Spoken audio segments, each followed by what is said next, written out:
Hello, I am Dr.Priyamvada Shah. I am a senior obstetrician and gynecologist. My special area of interests are high-risk pregnancy, infertility and laparoscopic surgery.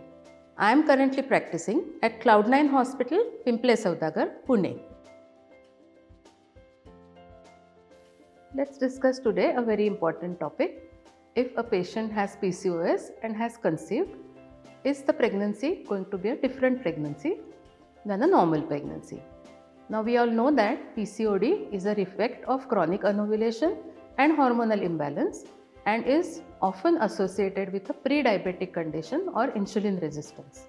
So conception itself is a big challenge in PCOD girls, and the patient might be on certain medications before pregnancy for the insulin resistance. If your doctor knows that you are trying for the pregnancy, of course, the drug of choice will be safer for the pregnancy. But if at all the patient has conceived and she is taking some medication which are not safe in pregnancy, we need to switch over the medicine. Once a PCOS girls conceive, we have two challenges in front of us. Many times these girls are obese, so there are certain complications associated with the obesity and with the PCOS itself. Because of the hormonal imbalance in the PCOS, chances of early abortions are almost 2 to 3 times more than the normal population in these girls. So we give them certain extra progesterone support and keep a good follow-up for these girls. Also, early tests are done to rule out diabetes or pre-diabetic condition in these girls. If the girls are obese, then we do not allow the 11-12 kg normal weight gain. They are put on specific diet. Dietitian has important role in PCOD, managing these PCOD girls who are pregnant, because optimum weight gain around 7 to 9 kg is advised to these girls. High amount of protein and fat must be included in the diet, keeping the carbs to the minimum. As the pregnancy advances, if the patient doesn't have diabetes before, she is more prone to develop gestational diabetes and hypertension. So a close follow-up is needed for the same.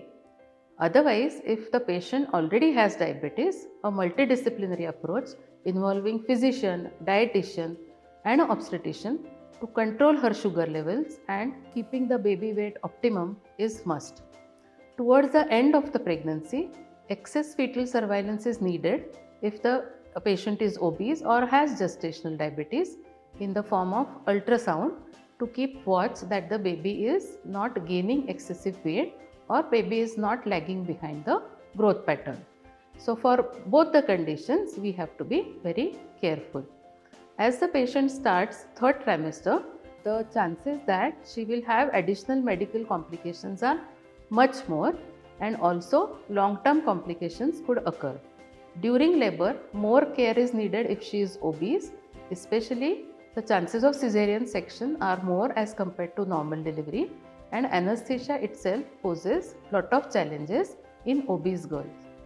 Post-delivery, we do counsel these girls to have a proper diet and keep a proper follow-up with the dietitian and physician, so that if she can lose the weight, her periods could be set back to the normal and she will not have long-term complications of PCOD like developing diabetes, hypertension or endometrial carcinoma in her future life.